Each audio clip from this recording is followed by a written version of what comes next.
8 previews. 3 jours. 3 jours pour faire 8 previews. Tout à fait.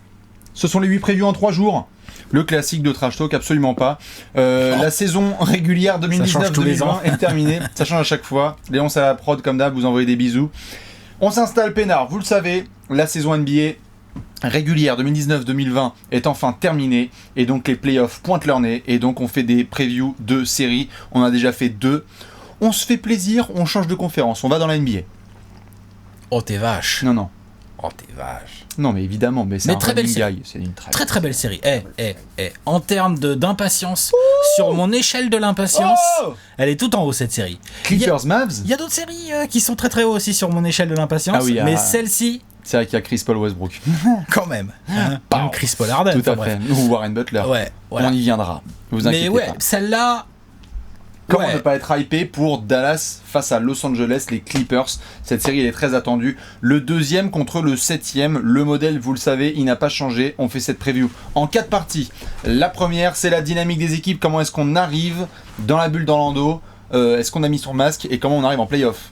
Ensuite, l'aspect tactico-technique. Voilà, avec le hashtag. Avec le hashtag expert H majuscule. Ensuite, on enchaîne avec le joueur qu'on va surveiller de très très près entre Factor X et Franchise Player. Voilà, puis on finit sur le petit pronostic, histoire d'annoncer l'avenir. Tout à fait, d'envoyer Luka Doncic en demi-finale. Et donc, du coup, on ne perd pas de temps. On va devoir se faire cette preview très attendue entre les Clippers et les Mavs. J'en profite pour vous donner les infos. Je sais que beaucoup de gens seront très certainement devant un autre type de ballon le dimanche 23 août, un truc comme ça. Mais il y a, si je dis pas de bêtises, un Clippers Mavs tôt. Ce sera à 21h30, je crois, le dimanche. Donc voilà, si vous voulez vivre ce genre de série sans être complètement défoncé le lendemain, ça se note tout de suite sur l'agenda. On a des bons horaires. La dynamique de ces deux équipes, mon cher Alex. Je commence par les Mavs, tiens. Les Mavs, bulle dans laquelle ils ont fait tourner. Carlisle n'a pris aucun risque. Les Mavs ont un temps caressé l'espoir de peut-être pouvoir gratter une 6e place qui éviterait justement les Clippers, parce qu'on va en parler, c'est quand même une match-up compliquée pour beaucoup de gens, les Clippers.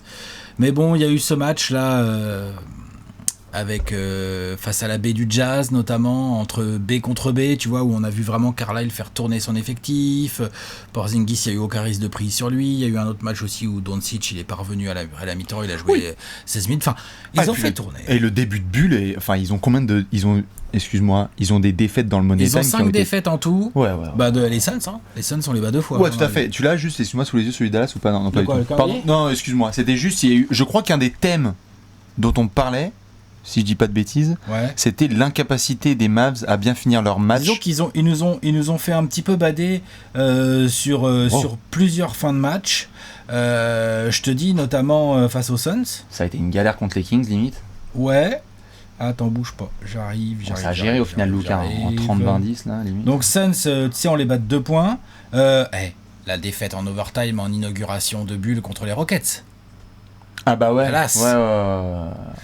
Donc ils ont 5 défaites en tout dans cette bulle pour 3 victoires, dont une d'ailleurs aussi contre les Clippers. Donc ils ont joué les Clippers pendant la bulle, ils ont perdu une bonne quinzaine de points. C'était pas serré. Avec un bon Porzingis, mais bon voilà.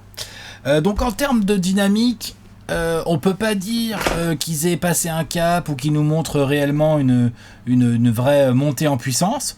Par contre, effectif géré, à la Carlisle, ça a bien tourné. Les mecs, les joueurs en eux-mêmes ont réussi un peu à continuer leur préparation physique. Donc tu as par rapport à l'effectif avec lequel ils sont arrivés, ils sont au complet et ils sont prêts à en découdre en play-off. Donc c'est pas non plus négatif, c'est juste que on se dit tiens, c'est marrant, ils en ont pas profité pour ni monter en classement, ni monter en régime. Ouais. Je suis d'accord. Il y a eu la très bonne satisfaction à mon avis, il y en a certaines du côté de Dallas. Une grosse fanbase française dont on peut parler aussi. Les performances de Porzingis sont prometteuses. On a vu un Kristaps dès le début de la bulle où on a fait genre ok, c'est pas un semi Kristaps sur lequel Dallas va pouvoir compter, il est là, il est présent, ça fait le taf. Il est vocal et tout. Ouais, il est là, il est dans son rôle. Tout à fait, c'est très bien. Après certains ont contribué quand ils pouvaient. On a eu du Seth Curry, on a eu du Michael Kidd-Gilchrist, mais bon ça évidemment c'est en mode fantôme. On a eu du Trey Burke un petit peu, Dorian Finney-Smith quand il était là, Maxi Kleber. Chacun a essayé de faire comme il peut. Doncic, toujours très bon. Évidemment. Toujours aussi fort. Ça, y a pas de doute. Mais c'est vrai que Dallas, on pouvait s'attendre peut-être un tout petit peu mieux, tu affrontes les Clippers. C'est comme ça, mais en tout cas... En tout cas, je m'attendais à ce qu'ils fassent plus le forcing pour essayer de pas être 7ème. Oui, tout à fait. Et ils l'ont pas vraiment fait. Non, ça c'est vrai. Et Dallas est de retour en playoff, et ça fait bien plaisir. Bien joué. Aussi. La dynamique du côté des Clippers. Les il y a eu un peu de sont tout. toujours là. Les tongs, qui a été vraiment l'emoji total des Clippers sur cette saison, était de sortie. On a eu des événements à la fois sur le parquet et pas sur le parquet. On a eu Lou Williams out et in the bubble. On a eu Montrezl Harrell out et in the bubble. Voilà. On a eu Pat Beverley et Paul George versus Damian Lillard. Il y a eu à la fois du blabla, des performances, mais aussi des contre-performances. C'est le match face aux Suns, par exemple, typiquement. Ouais. Remporté par Devin Booker, on a vu, il y avait, certes, il manquait des joueurs parmi les cas de sortie de banc, comme on le sait, avec Lou et Montrezl. Mais par contre, tu avais quand même du Paul George, du Kawhi, et dans ce genre de situation, alors qu'on attendait les darons, par exemple, moi ça m'a marqué, on attendait les darons finir le truc, et toi t'es le premier à claquer les dents parce que Kawhi commençait il se met en route un moment. Il se mettait en route, tout à fait. Là, bon, t'es tombé sur Jordan en face, pardon Kobe, mais... Kobe. Sur Kobe, tout à fait. Mais... il s'avère que tu n'as pas su terminer ça et qu'il y a eu 2-3 moments comme ça où les Clippers m'ont pas forcément emballé. Je suis d'accord, mais c'était un peu les mêmes sensations que j'avais en régulière. Ouais. C'est-à-dire que de temps en temps, il y a eu des matchs vraiment où t'es là, tu fais il y a eu un gros Rodney McGruder. Un de merde, waouh. Et d'autres matchs, tu fais oh là là, ils sont pas motivés et tout. Donc, difficile de les juger là-dessus. Difficile de juger ne serait-ce que même leur dynamique là-dessus, puisque comme tu l'as très bien dit, Lou Williams a raté plusieurs matchs, Montrezl Harrell carrément aussi. C'est vraiment la saison en 2 semaines. Donc, quoi. Par contre, ils ont montré ce qu'on savait déjà, hein, c'est-à-dire que le talent est là, et puis ils ont l'effectif potentiellement la meilleure paire d'extérieur de la ligue. Hein, ouais, même l'effectif. Ce qu'il y a de mieux en termes de complet. Enfin voilà, c'est hyper complet. Genre quand tu vois les Marcus Morris, les Jean-Michel Green, les Ilika Zubac, hein, même Reggie Jackson, il a fait un bon début de Landry Shamet, on sait qu'il est capable et tout. Enfin bref, voilà. Donc attention, il y a un effectif de grands malades qui du coup est plutôt au complet maintenant pour arriver en play-off. Donc ça c'est le point positif. Le point un peu négatif, c'est qu'ils sont toujours en tongs et entre guillemets on se dit bon, est-ce qu'ils vont vraiment bien mettre les chaussures dès le premier tour? Bon, on peut y croire. Tout à fait. Par contre, c'est au complet. Du coup. Tout à fait. Quand on était en mars, avant qu'il y ait l'interruption, on avait vraiment des Clippers comme ça. On voyait, on s'en souvient très bien, je pense, du match à Houston où ils les démantèlent totalement. Il y a eu des vraies performances complètes des Clippers des deux côtés du terrain où tu disais, ok, voilà un candidat au titre qui monte en température.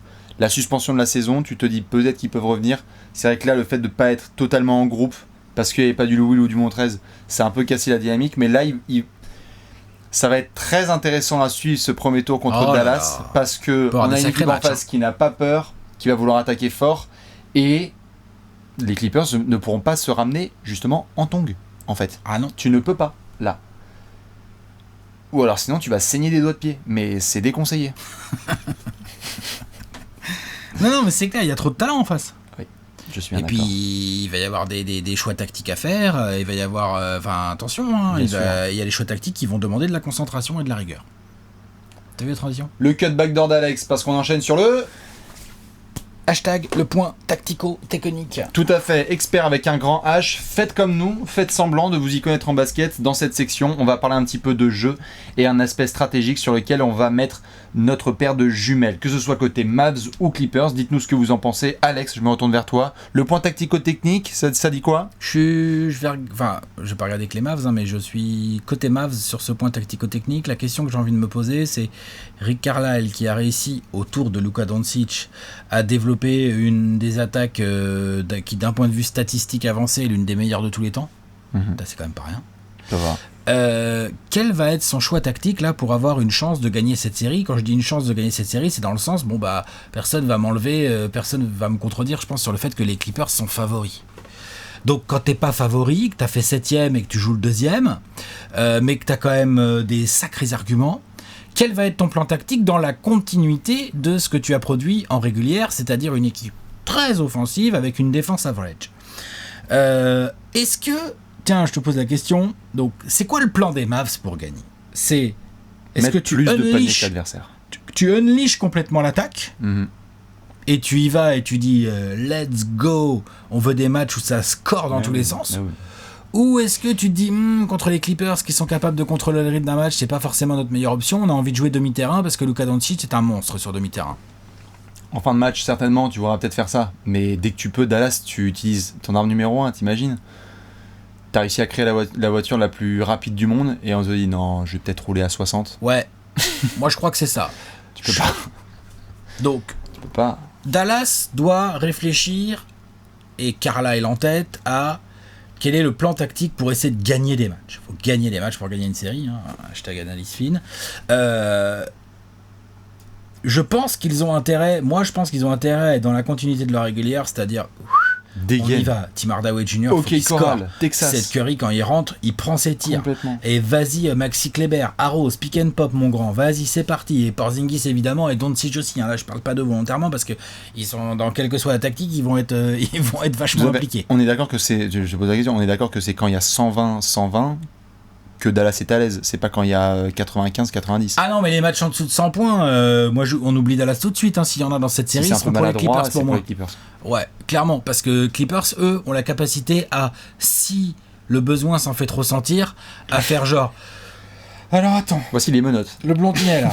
Vas-y Kawhi. Et la boîte Doncic est un prodige incroyable. Il est capable de mettre la sauce à tout type de défenseur. Enfin, Kawhi, Paul George, on va lui mettre du paver là dans les pattes, des machins, des trucs et tout. Donc il va avoir fort à faire. Donc ils ont plutôt intérêt à ce qu'il y ait un gros rythme et à miser sur le côté. On essaye d'échanger les paniers et d'être meilleur en attaque en gros.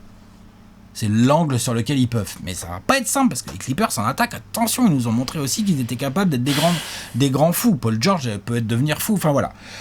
Donc non, voilà. Moi, mon point tactico-technique, c'est Carlisle avec ses Mavs.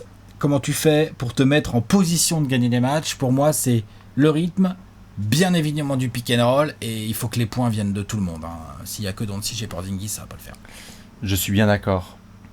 Voilà. Dallas, attention, il va falloir les suivre de très très près. Et évidemment, Carlisle, que Alex nous avait mis, je crois que coach de l'année, c'est ça. Ouais. Là, il faut montrer, c'est ce genre de série, ça lui fera pas peur. Hein. Doc Rivers, s'il le regarde. Oh, ça va, hein, il peut le jouer. Oh.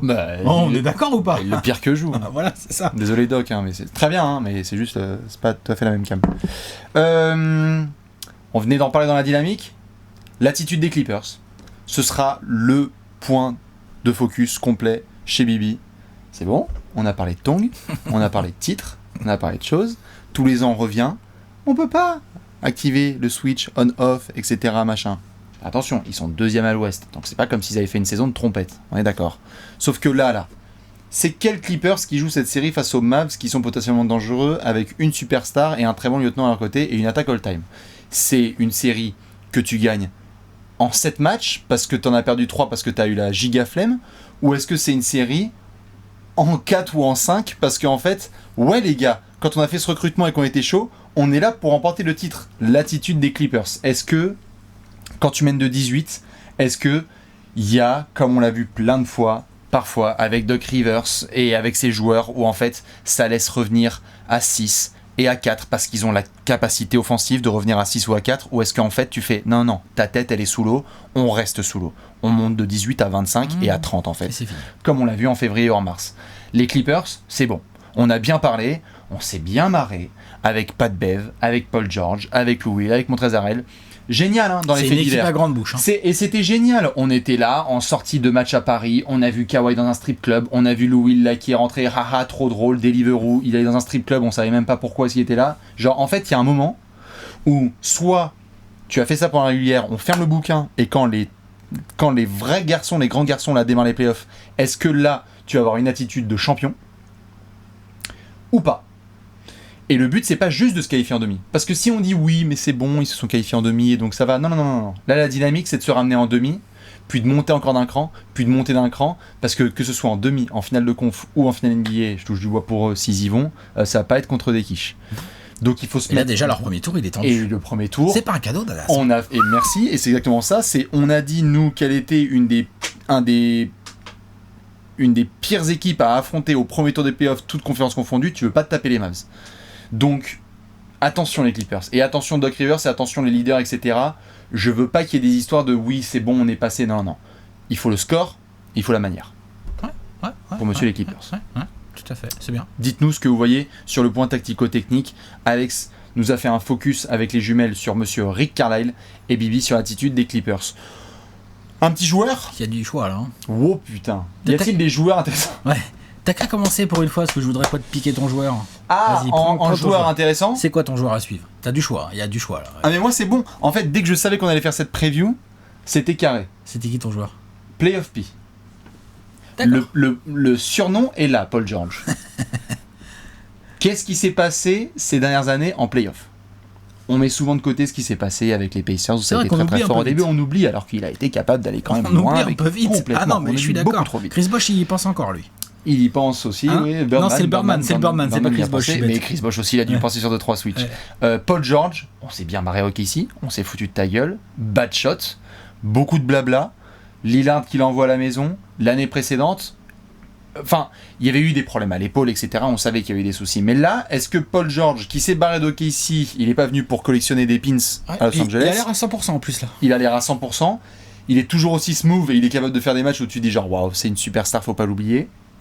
Je pense que ça peut être un des premiers responsables à se farcir du Luka Doncic et à dire genre en fait donne. Moi, Polo, s'il regarde cette preview, franchement.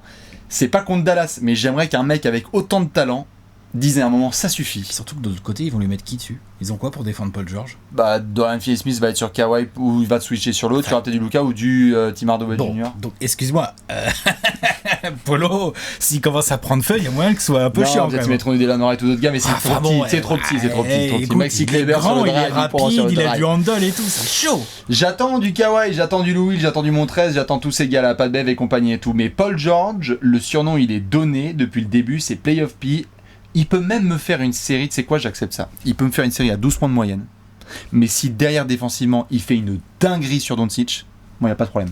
Est-ce que Paul George, là, qui vient aux Clippers, qui va faire ses premiers playoffs avec Kawhi et compagnie, est-ce qu'il nous montre une attitude et un type de jeu, pareil, de champion, et qui va tout faire pour montrer que on n'est pas là pour jouer juste la finale de conf, quoi. Ouais, c'était pas un hasard, l'année dernière, t'étais dans la course au MVP, voilà. Nous, quoi. Exactement. Donc, Playoff P attendu, mais au giga tournant. C'est pas grave s'il loupe des shoots et tout, ça peut arriver, mais de l'autre côté, par contre, faut. T'en compte le nombre le nombre de quiches là qu'il a pris là, il y avait Lillard l'année dernière. Là, on a vu Booker faire ce qu'il a fait au buzzer, on était là genre ouais, t'as vu ce que t'as pris par un enfant avec tout le respect que j'ai. Non mais il défend bien. Non mais attends, il défend bien.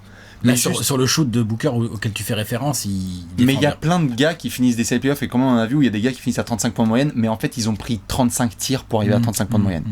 Est-ce que Paul George il va faire genre ok, I got this, on fait en mode Jordan Pippen Kukoc 92, on va s'occuper de Luka et en fait 96. On va essayer de la 96. Non, je disais Jordan et Pippen en défense sur Kukoc 92 Dream Team. Non, au JO. Ouais. Et où en fait ils disent genre vas-y, à toi. Et oui, voilà. Tu fais passer un mauvais moment. Ok. Monsieur Paul George, qui tu as, tiens, toi? Doncic. Luka. Bah ouais. Ah bah c'est l'heure. Hein. Bah pardon. C'est l'heure. Franchement, il n'y a pas grand chose qui m'excite plus que les premiers playoffs de Luka Doncic. Ouais. Bah pas face aux Clippers, c'est chier. Ah, voilà, mais en même temps, tu peux te dire aussi, est-ce que Luka Doncic, donc il a 21 ans, il les a eu en février, qui joue quand même, je veux dire, c'est un prodige hallucinant du basket, je veux dire, on n'en a pas vu souvent, on n'en verra pas souvent d'autres et tout. Est-ce que c'est le meilleur joueur de la série? Non mais rigole pas avec ça. Je rigole. Est-ce que Luka Doncic peut finir des matchs en 35-12-12 avec Kawhi Leonard et Paul George sur le fion, quoi? Et la gagne. Bah oui, non, bien sûr. Est-ce que Luka Doncic peut faire suer à grosses gouttes froides, genre ces Clippers qui sont, comme on vient de l'expliquer en long et en large, ultra armés pour défoncer les Mavs, quoi.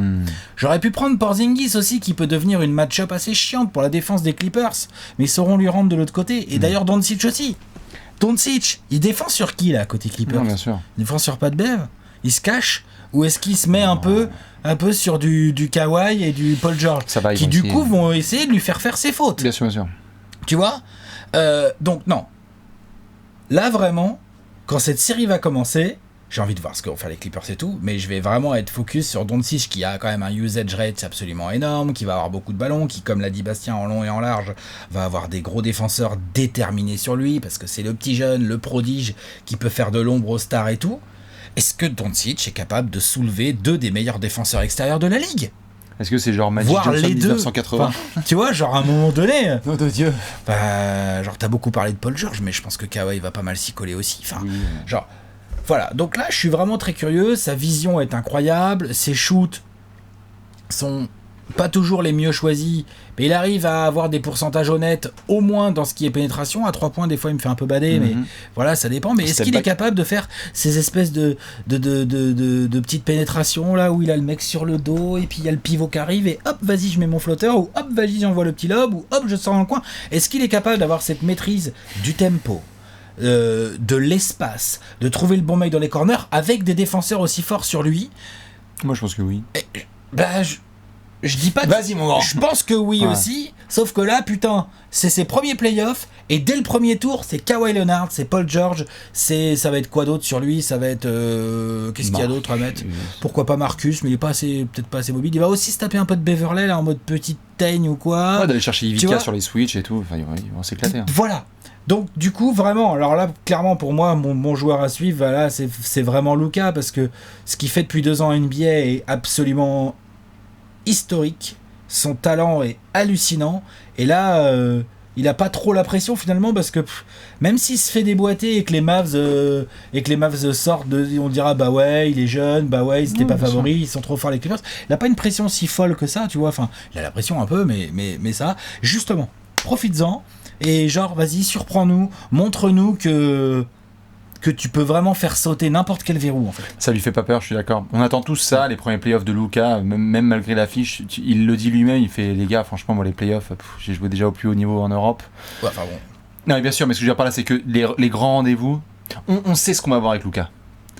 Là, c'est une partie d'échec, on sait qu'il va cartonner. Moi, je pense. On va voir. Il faut. Enfin, il faut. Pour lui. Hein, moi, c'est plutôt la win qui va avec. Enfin, je veux dire, est-ce qu'il finit en... Est-ce qu'il peut faire gagner les Mavs? Est-ce qu'en gros, genre, est-ce qu'au match 3, on commente le Clippers Mavs, nous, en mode genre, bon alors Doncic a tout déboîté, donc là, grosse surprise, les Mavs mènent 2-0, les Clippers sont dos au mur et tout. Est-ce que c'est ça, ou est-ce que quand on commentera le match 3, par exemple, ça va être genre, ils sont trop forts, on espère qu'ils vont quand même en gratter un, les Mavs, quoi. Tu puis caractère de cochon aussi, ouais, tout à fait. Puis caractère de cochon, si t'as pas de bef qui te colle au cul avec Kawhi et que tu commences à péter un câble dès le game 2. Ah bah t'inquiète qu'ils vont pas s'en priver en plus. Ah, quand ils le voient, lui, avec son caractère, ils vont faire genre, tiens, si elle va le faire chier. Patrick, t'as vu? Vas-y. Alors, on m'attend plus. Ouais.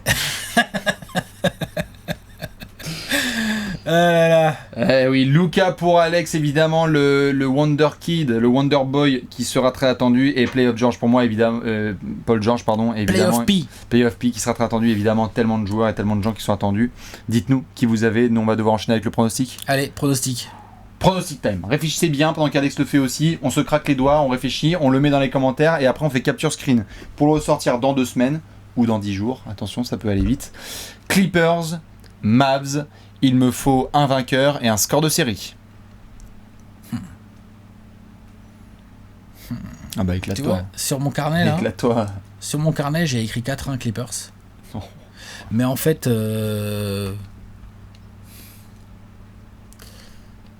Ils sont quand même vraiment plus forts, tu vois.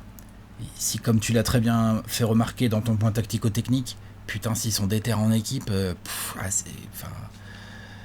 Mais... Je vais... Non, je pense que les Mavs vont nous surprendre. Je crois que Doncic est capable déjà, en fait, de mettre à mal et de driver une équipe vers la gagne. Je pense que Carlisle est quand même un meilleur coach de loin que Doc Rivers dans une série, pour s'adapter, pour gérer et tout, et que même s'il n'a pas le meilleur effectif des deux, hein, de manière évidente, je vais dire en 6. Une vraie série des Mavs. Très bien. 4-2 Clippers quand même. Mais non, pas plus. J'avais pas de carnet, mais moi dans mon carnet j'avais 4-3. 4-3 pour qui? Clippers. Ouais, parce que là, attention, faut préciser, faut pas jouer avec les gens comme ça. Non. Faut pas jouer avec les gens comme ça. J'avais 4-3 parce que je pense qu'on est vraiment pas prêt avec les premiers playoffs de Luka, etc. Donc ça, je suis assez impatient. Je pense qu'il peut y avoir des grosses dingueries. Je pense qu'il peut y avoir, un peu comme on a vu avec Devin ou d'autres. Je crois que ça peut être un upset, toi, alors, du coup, parce que si tu non, penses en fait, à un Game 7. Oui, mais après, oui, tout à fait, bien sûr. Non, mais ce que je veux dire par là, c'est qu'au final, c'est 4-2. Je vais mettre 4-2 quand même pour les Clippers. Ok, ouais. Parce que je peux pas m'enlever de la tête le fait que, notamment quand ils ont perdu un gars comme Dwight Powell et que défensivement ils peuvent pas, si ça accélère trop, ils peuvent pas tenir. Moi, c'est un des matchs les plus impressionnants pour moi perso de la saison. Je crois que c'était un déplacement des Clippers à Dallas et ils ont exécuté comme des fous sur furieux. La régulière, ils leur ont fait mal. Oh putain, et il y en a un vraiment à Dallas. Après, c'est autre chose, hein. C'était il y a quasiment un an, donc il y a de l'eau qui a coulé sur les ponts, comme on dit. Mais je vais mettre 4-2. Je pense qu'il y a au moins 2, 3, 4, 5 moments extrêmement forts de Doncic où on va voir ce talent de superstar. On va se dire, tiens, tu sais, quand on parle de LeBron en 48 minutes, balle en main, où c'est un échiquier et en fait il choisit tous les plays avec pour seul objectif de devoir marquer, parfait, il y a de l'autre côté du terrain. Ça me fait trop flipper pour Dallas. Ça me fait trop flipper. En face, les Clippers, il y a tellement de possibilités offensives. Le banc, La bataille des bancs. Moi, c'est pour ça. Hein. Donc, peut-être trop généreux, presque 4-2. Non, parce que Mavs, Luka et tout, enfin, il y a un côté, tu sens qu'il peut gagner peut-être jusqu'à 2 matchs à lui seul. Peut-être. Il a le talent pour. Et Carey contre Rivers, pareil. Donc, je vais mettre 4-2. Pas étonné si un mec aussi fort et générationnel nous choque le monde et nous dit non les gars, en fait, il y en aura 7. Ouais. Et tu t'inclines de manière brave. Ou pas. Et tout le monde, et tout le monde se ramène en été en disant oh putain, Dallas. Voilà quoi. On sait que le projet maintenant il est carré. Coucou les Kings quoi.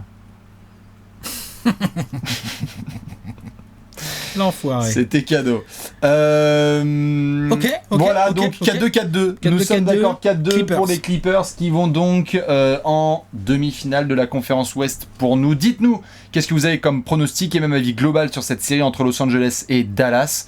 On va devoir enchaîner avec une nouvelle petite preview, mon cher Alex. Allez, on y va, on enchaîne. La tournée des previews du premier tour continue. À très vite sur la chaîne YouTube de Trash Talk. Ciao. Ciao.